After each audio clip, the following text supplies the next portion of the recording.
बांधवांचे कार्यक्रम होते. त्यामुळे आपण जे आपले कार्यक्रम 3 मार्चपर्यंत ठरलेले होते ते आपण स्थगित केलेले आहेत आणि त्याचं रूपांतर गावागावात शहरात साखळी उपोषण आणि धरणे आंदोलनात आपण केलेले. हे बांधवांनी लक्षात ठेवून ते सुरू करावं. आता विषय राहिला की जे दडपशाही सरकारकडून चालली ती.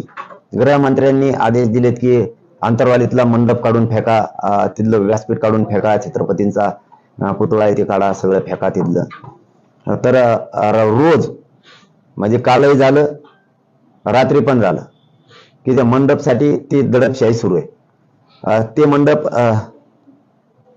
मराठ्यांच्या अस्मितेचा आहे, ते आंतरवालीचा मंडप नाही. त्यामुळे गावकऱ्यांनी घाबरण्याची गरज नाही. ते मराठ्यांची अस्मिता आहे. त्याच मंडपनं मराठा एक केलेला आहे, त्याच मंडपनं मराठ्यांना ओबीसीतून आरक्षण मिळवून दिलेलं आहे. आपली जी मागणी ते तोच मंडप पूर्ण करणार आहे. त्यामुळे सरकारला विशेष करून गृहमंत्र्यांना सांगणे, असले चाळे तुम्ही बंद करा. कुठं मंडप काढून फेकल काय, तिथं काय खुणं पडलेलं नाहीयेत, तिथं काय दहशतवाद्याची केंद्र नाहीयेत, तिथं संचारबंदी लावायला तिथं काय कापाकापी झालेली नाही, तिथं शांततेत आमरण उपोषण साखळी उपोषण सुरू आहे सध्या. आता तुम्ही गावावर चाललेली दडपशाही त्या गावकऱ्यांवरची बंद करा लवकर. आणि मराठा समाजाने काही चलबिचल व्हायचं नाही, शांत चित्तानं बघा किती दिवस यांची मजा करता येते. आणि आता तुम्हाला चौथा मुद्दा मराठा समाजाला सांगतोय की आपण आजपासून करोडो मराठ्यांनी ईमेल करायला सुरुवात करायची. राष्ट्रपती, पंतप्रधान, महाराष्ट्राचे राज्यपाल आणि मुख्यमंत्री यांना आंतरवादीसह महाराष्ट्रातील मराठा समाजावर सुरू असलेली दडपशाही सरकारकडून थांबवा आणि सगळ्या सोयऱ्यांची अंमलबजावणी करा. हे सगळ्यांनी ईमेल करोडोच्या संख्येने करायला सुरुवात करायची आजपासूनच. फेसबुकवरती आपल्या त्यांचे जे ईमेलच्या माध्यमातून तुम्हाला जसं जाता येईल सरकारच्या वेबसाईटवर त्या पद्धतीने आपण सगळ्यांनी जावं, हे काम सुरू करा. कारण आपण शांततेत करायचं सगळं काय. आता 5वा मुद्दा सांगतोय की मी हटत नाही. त्यांचं म्हणणं आहे 10% आरक्षण घ्यावं, नसता याला गुंतवायचं.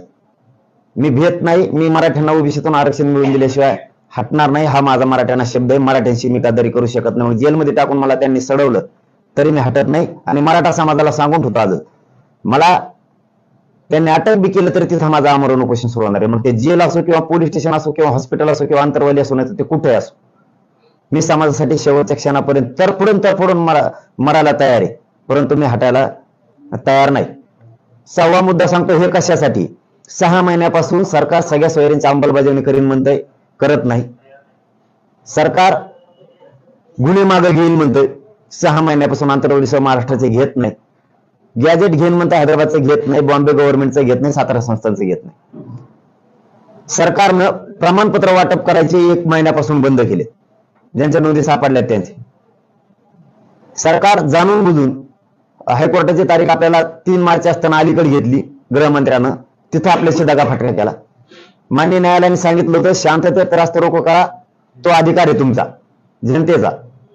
आपण शांततेत केले तरी गृहमंत्र्यांनी गुन्हे दाखल केले.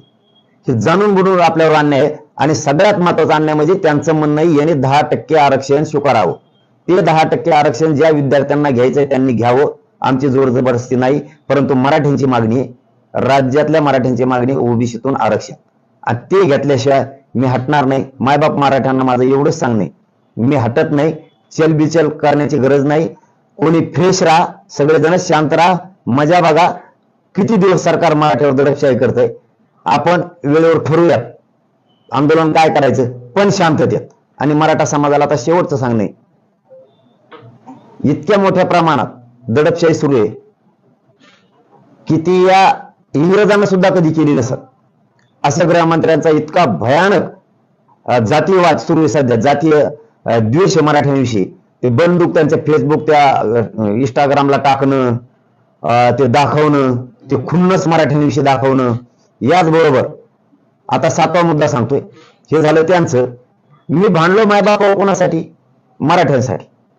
मग त्याच्यात श्रीमंत मराठा असो, राजकारणी मराठा असो, नोकरदार मराठा असो, व्यावसायिक मराठा असो, शेतकरी मराठा असो, कष्टकरी मराठा असो, गोरगरीब 6 कोटी मराठ्यांसाठी मी भांडतोय. मी बोललोय नेत्याला, राग आलाय मराठ्याच्या नेत्याला, का आला? आमचा नेत्याला म्हणून बोलला.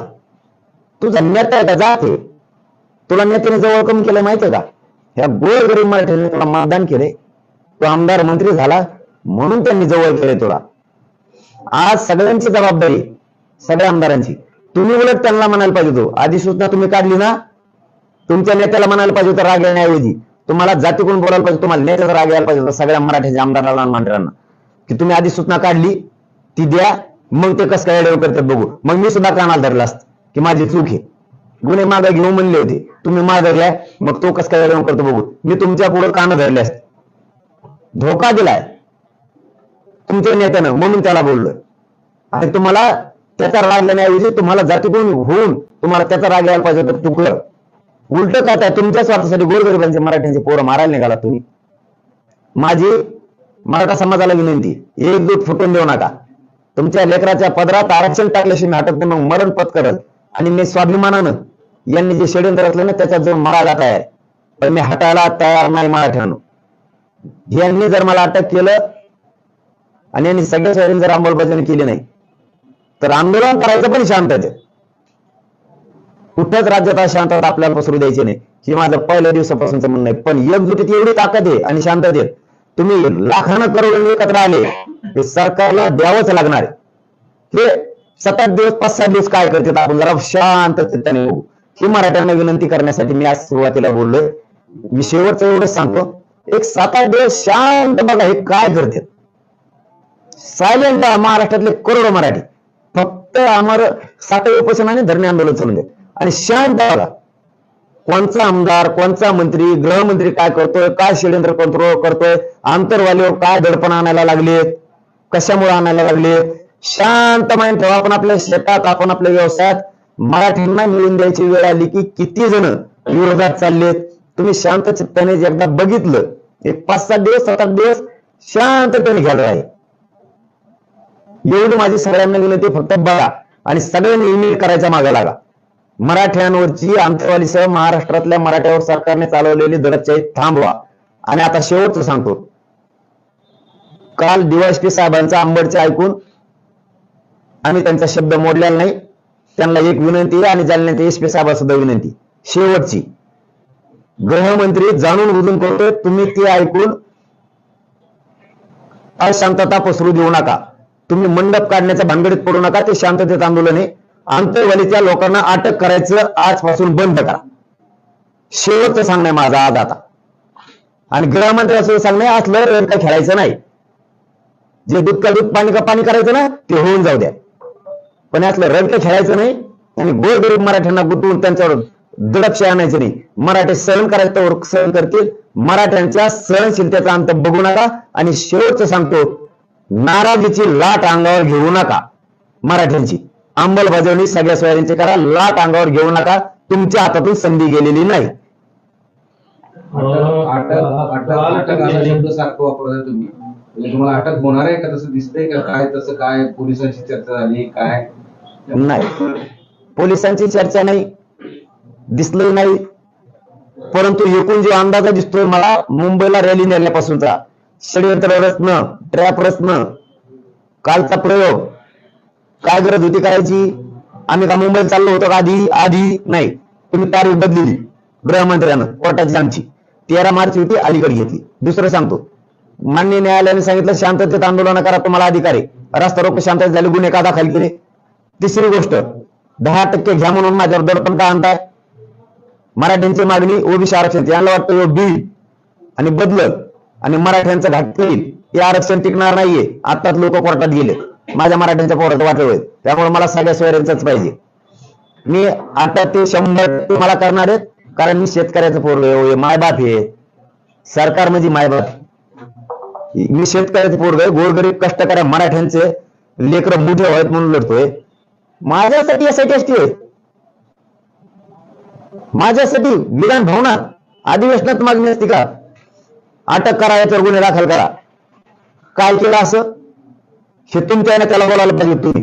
तुम्ही माझ्यावर गुन्हे दाखल करणार का? मराठी सुद्धा तुमच्यावर गुन्हे दाखल करणार. तुम्ही 6 महिन्यापासून तुम्ही आम्हाला फसवलंय म्हणून. मराठी फक्त आता शांत चित्ताने बघतायत. मराठी घाबरलेले नाहीत आणि खचणार बी नाहीत. लक्षात ठेवा. तुम्ही हे बघतायत माझं तुम्ही काय काय करायला लागलात. आणि मराठ्यांना माझ्या बघा 5-7 दिवस यांची 10% आरक्षणाची अंमलबजावणी आजपासून सरकारने सुरू केलेली आहे आणि त्याचबरोबर राज्यामध्ये 11,000 शिक्षक भरती सुद्धा सरकारने केलेली आहे.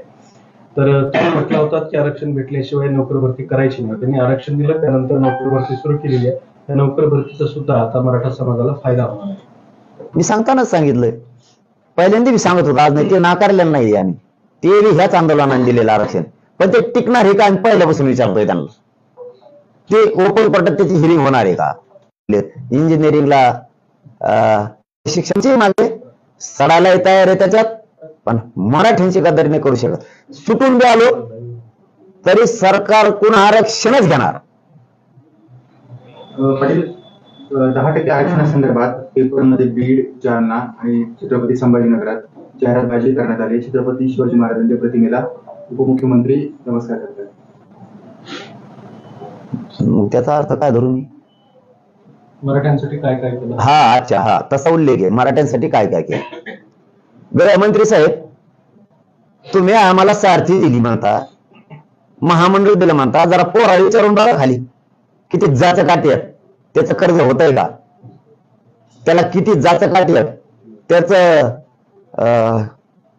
ते पैसे आहेत का? तो बँकेत दाखव, स्टेटमेंट दाखव, आमक कर तमक कर. आता जर पैसे तर तुमचं कर्ज काढायचं काय गरज आहे? काय गरज आहे? इतकं जाचं काठी त्याच्या, जरा खाली विचारून बघा त्याचा किती फायदा झाला. दुसरं, सारथी दिली ना, सारथीचे पोरं आत्ता आरडत आत्ता टाव फोडीत येते, आणखीन उपोषणला बसलेले हजारो पोरं आहेत. आणि तुम्ही हे 2 भूषण सांगायला लागले, बाकी त्यांना दिले का महामंडळ? तुम्ही महादेवी बाटली तारटी नाही का? आणि म्हणलो का कशाला ओपन केल्या? बाकीचं महामंडळ आणि म्हणलो कशाला दिले? आणि हे दिले सांगायला लागला. बाकीच्याला आरक्षण दिलं, आम्हाला आरक्षण द्या असं म्हणतो आम्ही. बरोबर करा, समानता. ते येवल्याचा म्हणत असतो समानता पाहिजे, समानता करा. मराठ्याला फसवू नका. काय काय दिले ती जाहिरातबाजी करू. मराठी आता हुशार आहेत आणि तुम्ही किती थोडा. मराठ्यांचे आमदार त्यांचं नाव इलाज म्हणून ते लढतात. त्यांच्या खालचे कार्यकर्ते मराठ्यांचे जे आहेत ना, त्यांना वाटतं योग्य आहे आपल्याला आरक्षण मिळालं म्हणजे आपले लेकरं मोठे होते, नेता काय आपल्याला मोठं करणार नाही असं त्या आमदाराच्या खालच्या कार्यकर्ते म्हणते. हे 2 दिवसाच्या माझ्यापर्यंतच्या प्रतिक्रिया जर तुम्ही ऐकत असलात ना हे मीडियातून, तर तुम्हाला जाहीर सांगतोय मी की आमदार मंत्री जर सोडले तर खालचे म्हणते आमच्या लेकराचं कल्याण होईल, मोठा झाला तर आमचा ते नेताच होईल, आरक्षण मिळालं आमचे लेकरं तरी मोठे होते. पण आम्हाला मानता येत नाही तसं, समजून घ्या. आणखीन तरी लाट घेऊ नका मराठ्यांची नाराजीच्या अंगावर. मी आणखीन तुमच्याच हिताचं सांगतोय. तुम्ही माझ्यावर एवढे षडयंत्र असले तरी पण तुम्हाला जर तुम्ही शहाणपणीत असलं, माय बापाची भूमिका बजावत असलात तर प्रेसच्या माध्यमातून हे संदेश घ्या.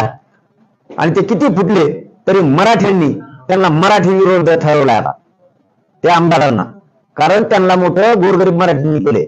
आणि ते काय बोलायला लागले मराठ्यांनी ऐकलं. ते म्हणते हे जरांगे पाटील आमच्या नेत्याला बोलला.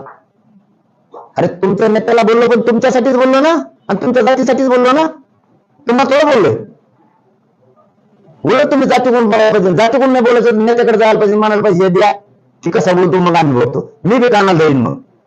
मग तुम्ही जात दिली सोडून आणि लागला तर बरवायला नेता नेता करी, मी नाही हटत. तुम्ही म्हटले होते दौरा काढणार आहे, कधीपासून तुमचा दौरा असणार आहे? मला बरंच लागणार ना, थोडी 1-2 दिवस बरं लागलं की निघतो. थोडं मला चालता आलं पाहिजे एकट्याला. 2 जण धरून म्हणल्यावर मी पळायचो तिथं गर्दीत.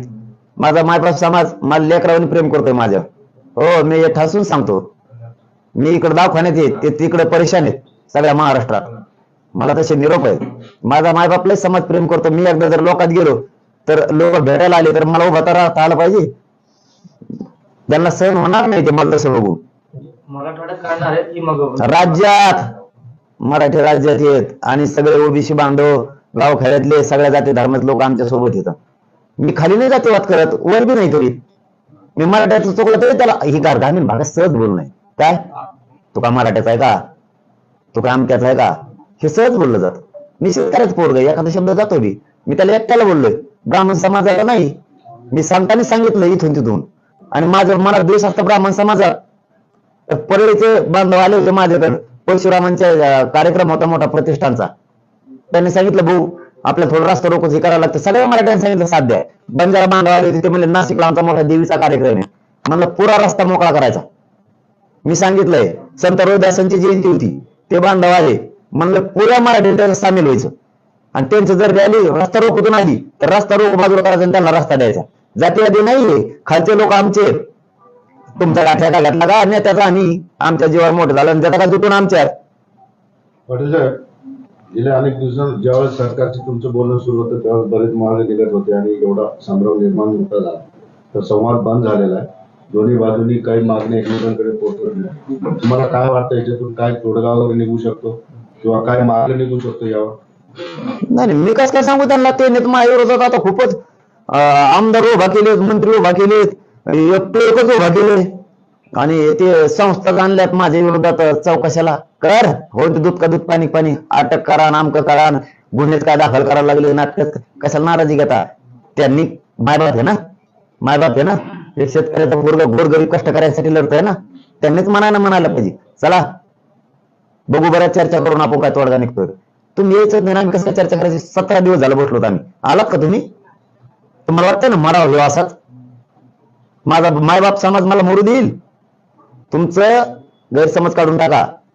त्यांची तयारी तर पाहिजे का? बळत येऊ इकडे परत म्हणते भ्याला मागे सरकारला. त्यांची तर तयारी पाहिजे. त्यांनी सांगितलं पाहिजे दिल खुलासपणे, हो तुमच्या प्रश्नाला उत्तर देतो. दिल खुलास सांगितलं पाहिजे. इतक्या दिवसात आम्ही सगळ्या सोयरीची अंमलबजावणी करणार आहे. बघतील माझे मराठी काय करायचे, वेळ द्यायचा करायचं. झाला पाहिजे त्यांना करायचंच नाही, त्यांना मला गुतवायचं. त्यांना वाटतं हो का काय हे संपला की आपलं जुळतच नाही. मग तर बिघड सांगू ऐकत असला ताणखीन एकदा ऐका. तुम्ही यासाठी नेमली आणि पुरे मराठीच रोष पूर्ण झाले. पुरे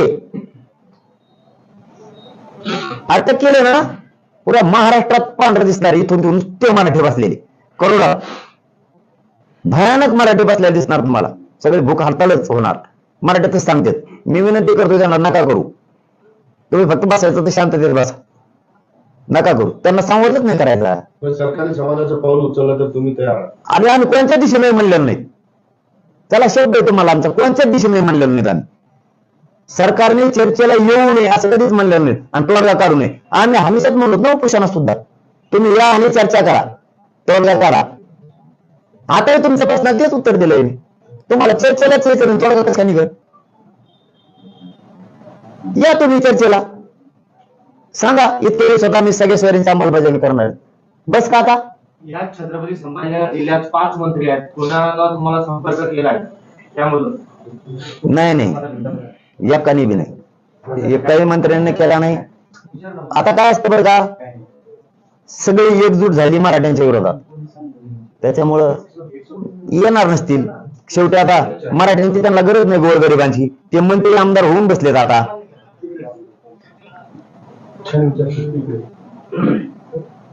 चलो धन्यवाद.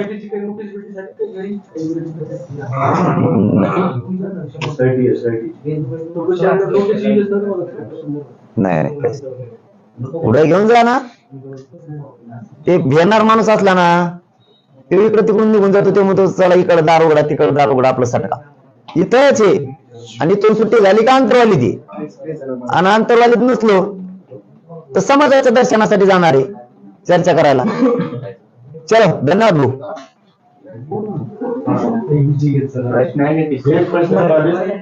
तुमच्या विरोधात मुंबईमध्ये एक गुन्हा दाखल झालेला. शिवसेनेचे एका कार्यकर्ते शिवसेनेचे करू द्या, माझी काही चूक. गुन्हा काय दाखल झालेला आहे? तुम्ही देवेंद्र फडणवीस यांच्याबद्दल जातीवादी शब्द वापरले म्हणून तो गुन्हा दाखल झालेला आहे आणि राज्यभर असे गुन्हे दाखल होऊ शकतात. आम्ही सुद्धा करतील ना. तसं नाही येते प्रकार. तुमच्या विरोधात तक्रार नाही, ती सोशल मीडिया प्लॅटफॉर्म वरून तुमचा व्हिडिओ शेअर केल्यावर जो शेअर करणार आहे ना त्याच्यावर गुन्हा दाखल करा. जो बोलला त्याच्या विरोधात तक्रार झाली, तुम्ही बोलले. ठीक आहे ना, न्यायालय मला न्याय देईल. पण आम्ही सुद्धा 6 महिने त्यांनी आम्हाला फसवले. जेवढे मंत्री व्यासपीठावर आले होते 6 महिन्यात, जे अधिकारी आले होते, जे ओएडी आले होते, सगळ्यावर मराठी गुन्हे दाखल करणार आणि करोडोच्या संख्येने करणार. आम्ही करणार. मग सुट्टी कोणालाच नाही, न्याय सगळ्याला सारखा, सगळ्याला सारखा. तुम्ही सुद्धा आमच्या आई बहिणीचं त्यावेळेस अपमानच केलेला आहे. हो, आमच्या सुद्धा माता मावल्या सगळ्या तुमच्या विरोधात, गृहमंत्र्याच्या आणि त्यांच्या विरोधात तक्रारी देणार आहे. नक्की देणार आम्ही सुद्धा. तुम्ही एकदा फक्त पाऊल उचलून बघा, आम्ही आधी नाही करणार. तुम्ही पाऊल उचललं का आम्ही सुरू केलं. पाटील साहेब, कोर्टाने तुम्हाला स्थानिक शांततेच्या मार्गाने आंदोलन आहे, लोकशाही मार्गाने आंदोलन सुरू ठेवण्याची तुम्हाला परवानगी दिलेली आहे. मग तुमचा मंडप त्या ठिकाणी काढण्यात जातो, तुम्ही कालपासून आरोप करता. मग तुम्ही कोर्टात दाद मागणार का? कारण कोर्टाने तुम्हाला शांततेत आंदोलन करायला परवानगी दिली. हे बघा, मान्य न्यायालयाने जे जे आम्हाला सांगितलं ते आम्ही प्रामाणिकपणाने केलं.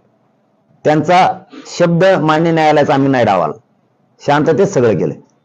त्यांनी आता म्हणजे पुन्हा एकदा सांगतो, DYSP साहेबांनी, फांबे साहेबांनी शब्द दिला आम्ही हात लावणार नाहीत, त्यामुळं तोपर्यंत आम्ही ऍक्शन काहीच घेणार. त्यांनी सांगितल्यामुळं आम्ही DYSP साहेबांच्या शब्दावर विश्वास ठेवणार. आम्ही सुद्धा काही करणार नाही. फक्त त्यांनी जे लोक उचलायचं सुरू केलं ना ते बंद करावं. आजपासून ते बंद करावं सगळं त्यांनी. आता मला उद्या हे ऐकायला यायला नको की लोक उचल. तुम्ही ही दडपशाही बंद करा, आंतरवाली सह महाराष्ट्रातली सगळीच. आणि गोरी गुलाबीने याच्यातून मार्ग कसा काढता येईल ह्याच भानगडीत पडा. सरकारच्या हातातून संधी गेलेली नाही. समाजाचा रोष अंगावर घेऊ नका, सगळ्या सोयऱ्यांची अंमलबजावणी करा. हेच लोक तुम्हाला डोक्यावर घेऊन नसतील. आणखी प्रश्न आहे, राजेश टोपेंवरती 2 दिवस झाला आरोप सुरू होते. शरद पवारांनी राजेश टोपेंची बाजू घेतली आहे. शरद पवार म्हणतात की आंदोलन सोडवण्यासाठी सरकारची राजेश टोपेंनी मदत केली. आता कोणी कोणाची मदत केली असं शरद पवार हा ना, त्यांना माहिती. मला तर काही विचारलं नाही कोणी, त्यामुळे त्याचं उत्तर मला देता येणार नाही. पण एक सांगतोय त्याच्यातलं की सगळेच येत होती पुढेच, अखेच. मग कोण कोणाला आणत होते ते तर मुख्यमंत्री साहेब सगळं आलते. टोपे साहेब एकदा ते तर दोघं जेवले बी जमून म्हणते एखाद्या, मला काय माहिती मिळेल. मग तुमचं जमतं. आणि तुम्हाला काही नाही साधलं की उगा आरोप करायचे एखाद्यावर. तुम्ही तुमच्यावर आधी म्हणले शिंदे साहेबांनी बसले आंदोलन, नंतर म्हणले पवार साहेबांनी बसलं, नंतर म्हणले प्रकाश आंबेडकर साहेबांनी बसलं, नंतर म्हणले बच्चू कडू भाऊन बसलं, नंतर म्हणले राज ठाकरे साहेबांनी बसलं, नंतर म्हणले उद्धव ठाकरे साहेबच त्याच्या मागं नाही म्हणले, नंतर म्हणले अशोक चव्हाणच ते सोडून दिलं. म्हणलं नाही बाळासाहेब थोरात तुम्हाला मिळत नाही म्हणे. मग सगळं सोडून दिलं. म्हणलं राजू शेट्टी का काय की अरे तुम्हाला काही मिळ आहे का नाही का. नंतर तर म्हणले देवेंद्र फडणवीसचा पुरा हात यायचा आणि सगळे सोडून दिले. म्हणलं आतून कोणाचाच हात नाही, फक्त अजित पवारचा. बघा काडेकडे याचा. अरे गोरगरीब समाजाने आंदोलन उभा केलेलं, भानगडीत नका पडू, काही हाताला लागणार नाही.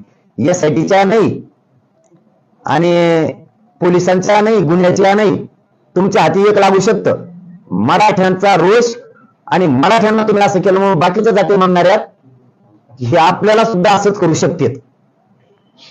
एवढा रोष पत्करायला लागेल. ह्या भानगडीपेक्षा आजची प्रेस प्रामाणिकपणे जर ऐकत असाल तर तुमच्या हातातून संधी गेलेली नाही. तुम्ही सगळे सोयरीची अंमलबजावणी करून नाराजीची लाट अंगावर घेऊ नका. मराठी शांत चित्ताने ऐकत आहेत. काय करताय तुम्ही? झोपलेले नाहीत, खचलेले नाहीत आणि घाबरलेले सुद्धा नाहीत. तुमच्या आंदोलनाला एवढे दिवस मोठा प्रतिसाद पाठिंबा मिळालेला आहे.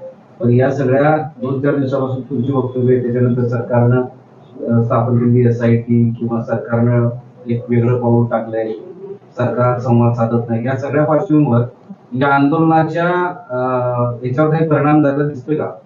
एवढा बी नाही. या आजची दिवस सलन करून बाहेर जाऊन येऊ का? बघा मराठी लवकरच लगेच हटूच शकत नाही. फक्त मी सांगणार नव्हतं पण सांगितलंय तुम्हाला. मराठी शांत चित्ताने ऐकते. कोण काय करतोय, कसं जरांग्या पाटलावरती षडयंत्र करायला लागलेत आणि आपल्या गोरगरिबाला आरक्षण मुद्दाम कसं द्यायचं नाही, कसं मुख्यमंत्री गृहमंत्री एकत्र झाले, त्यांनी मराठ्यांचे आमदार आपल्या विरोधात कसे बोलायला लागले, कोणता आमदार मंत्री बोलतोय हे मराठी बघतायत. मला हे मीडियाच्या बांधवाला सांगायचं नव्हतं, पण तुमच्यावर माझा लय विश्वास आहे म्हणून मी तुम्हाला सांगितलंय. सत्य आणि माझ्या पोटात राहत नाही, मी बोलून टाकतो. मराठी शांत चित्ताने बघते. मला इथं तुम्ही रोज बघतात तरी बी इथं पोलिसांना सुद्धा विचारा 7-10 लोक रोज येत भेटायला. आणि मी काय वाईट करतोय समाज माझ्यापासून लांब जायला? मी काय माझ्या स्वार्थासाठी काही बोललोय? समाजाला 6 महिन्यापासून फसवायला लागलात म्हणून समाजासाठी बोललोय. मी काय समाजाच्या विरोधात बोललो? समाज कशामुळे लांब जाईल माझ्यापासून? आणि समाजच माझा मायबाप आहे, तीच शक्ती आहे माझी. आणि मी कोणाच्या जोरावर लढतोय? त्यांचेच लेकर मोठे होत म्हणून 1 इंच मागे जाणार नाही. ते केशीला भेट मिळत, ते सरकार काय दडपशाही करते याला भेट मिळत, ते 5-7 दिवस शांत चित्ताने बघणार आहेत हे काय करते. शेवटी यांनी केलेल्या दडपशाहीचा अंत होईल. ते विरोधी पक्षांबद्दल तुमचं काय मत आहे? कारण विरोधी पक्षातले लोक जे आहेत पूर्वी तुमच्याकडे यायचे, शिवसेना असेल, काँग्रेस असेल, शरद पवार असतील किंवा इतर सगळे नेते, राज ठाकरे असतील, उद्धव ठाकरे, तर तुमच्या आंदोलनाबद्दल सध्या काहीच भूमिका घेत नाही. तुम्ही म्हणताय तुमची दडपशाही सुरू आहे, दडपशाहीबद्दल सुद्धा ते काहीच भूमिका घेत नाही. विरोधी पक्ष का दखल घेत नाही? काय काय वाटतं तुम्हाला त्याच्याबद्दल भूमिका काय? त्यांचे त्यांनाच माहित, आपल्याला नाही सांगता येणार ना. त्यांचं त्यांनाच माहित. पण सगळ्या पक्षातले मराठी स्वतःच्या लेकराच्या बाजूने आहेत आणि आंदोलनाच्या बाजूने आहेत. कारण मी या समाजासाठी मरायला निघालेलो आहे, त्यामुळे ते मला इंचभर सोडू शकत नाहीत. किती केशी झाले आणि काय झालं तरी पण विरोधी पक्षांची जबाबदारी असते आहे ना. मी बी म्हणतोय ना, न्याय मंदिर तेवढंच असतं ना. ती का करत नाही? न्याय मंदिराची लाईट गेली वाटत, इन्व्हर्टर नाही वाटतं त्यांना, तिथं चार्जिंग नाहीत. ते गोरगरिबाला न्याय द्यावा नाही वाटतं त्यांना धुशील असेल रातची. अरे हे लय अवघड कार्यक्रम आहे. मी म्हणूनच सांगतो, सरकारनं गृहमंत्र्यांनी गलत ठिकाणी हात घातला.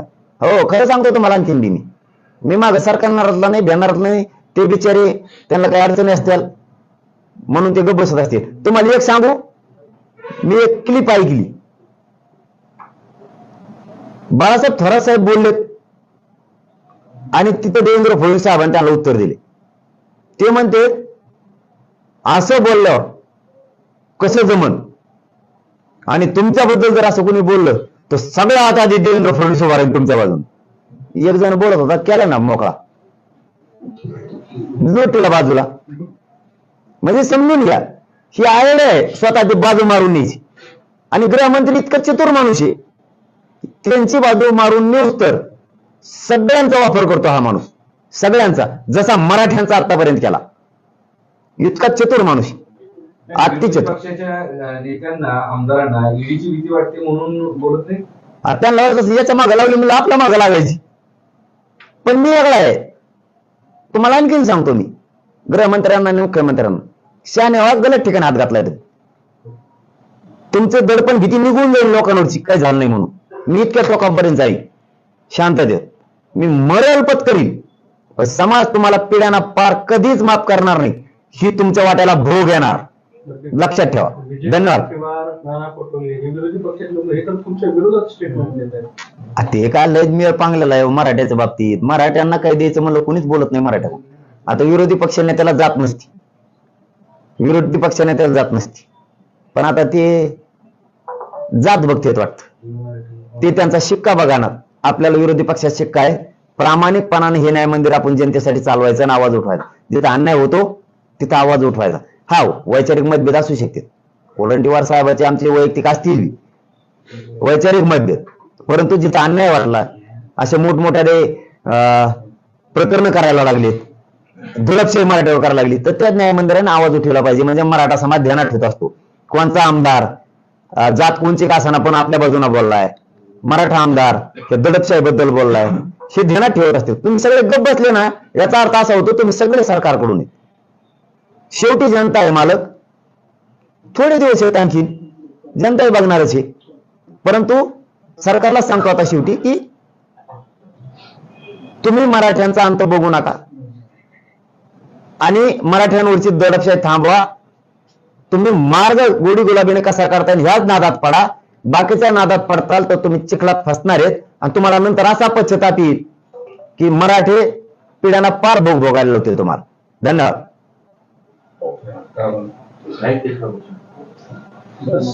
हिंदी घ्यायचं का आधी? सर हिंदी लिहिलं काय? याच्यातूनच करा ना, याच्यातूनच करा. हे आज सुजलंय सगळं, हे रात्रीतून हे झाल्यामुळं हे असं त्यामुळं अंगात थोडं गरम आहे. त्यामुळे आज याच्यातूनच तुम्ही आता ट्रान्सलेट करा आजचे दिवस.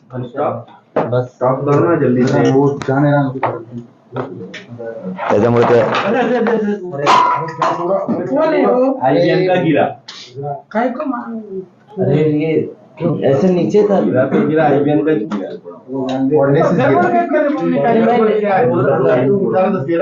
तू मार्च